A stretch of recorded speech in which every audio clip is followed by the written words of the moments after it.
La Protezione Civile del Veneto ha emesso un nuovo avviso che segnala fino alle 12 di oggi la crescente probabilità di rovesci e temporali sparsi a partire dalle zone montane e pedemontane. In successiva estensione a parte della pianura, possibili rovesci, grandinate e raffiche di vento. Sulla base delle previsioni meteo è stata dichiarata una moderata criticità per rischio temporali su gran parte del territorio regionale, allerta quindi arancione, ad eccezione del bacino Alto Piave per il quale è stata definita una criticità ordinaria con allerta gialla. Questo è Sveglia Veneto, il primo podcast dedicato all'informazione vista da nord-est.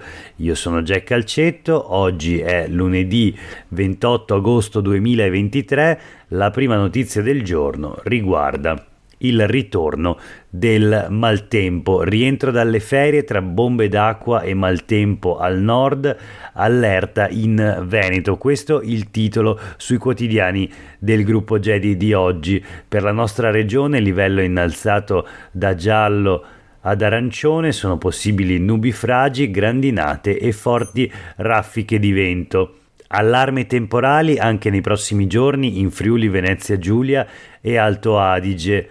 Questo per quanto riguarda il maltempo e che oltre all'allerta per le precipitazioni porterà anche finalmente un abbassamento delle temperature. Voltiamo pagina, proseguiamo la rassegna stampa di oggi con una notizia che riguarda le migrazioni. La troviamo sulle pagine del Gazzettino di oggi. Migranti, ecco il Veneto, 150 sbarcano a Marghera dopo un viaggio di 14 ore. Questo il titolo. In gran parte si tratta di giovani che vengono smistati nelle varie province. A Padova vengono collocati dalla prefettura in una palestra.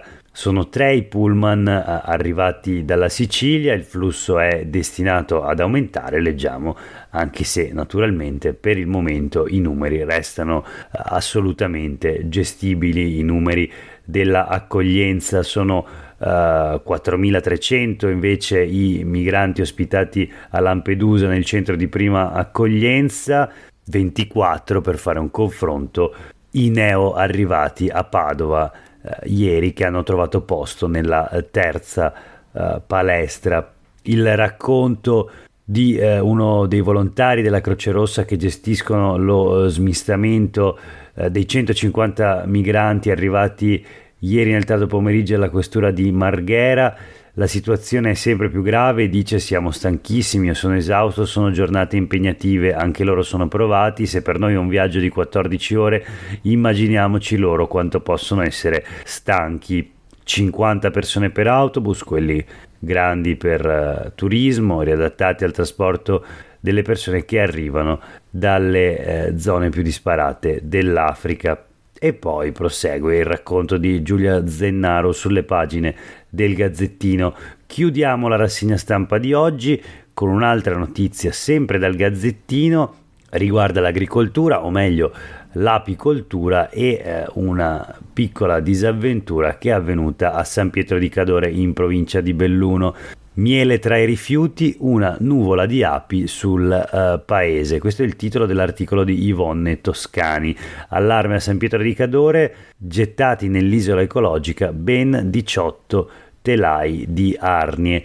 Maltrattamento di animali tra le ipotesi di reato a carico dell'apicoltore sbadato tra virgolette naturalmente, nell'immondizia oltre al nettare anche le covate.